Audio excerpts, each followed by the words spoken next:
Comscore नुसार आता isakal.com आहे देशातील नंबर 1 ची मराठी न्यूज वेबसाईट। प्रत्येक अपडेटसाठी isakal.com ला नक्की भेट द्या।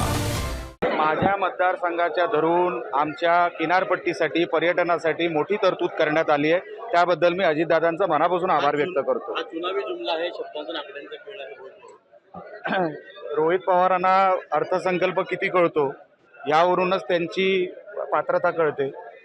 रोहित पवार ह्यांना फक्त टीका करायच्या पलीकडे त्यांना काही येत नाही, येणार सुद्धा नाही। नाना पटोले विजय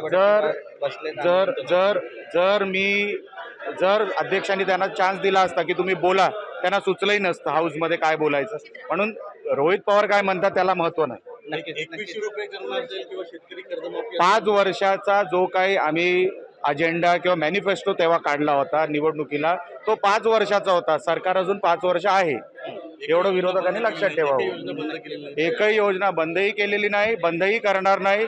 जे पैसे आहेत ते वाढून देऊ एवढं आमच्या नेत्यांनी वारंवार सांगितलं असल्यामुळे, पण त्या विरोधकांकडे मुद्दा नाही, त्यांना काहीतरी मुद्दा करायचा आहे। अर्थसंकल्प कळत नाही, अशा विचित्र व्यवस्थेमध्ये विरोधक अडकले। या बजेटचं वर्णन करायचं असेल 100 पैकी 100।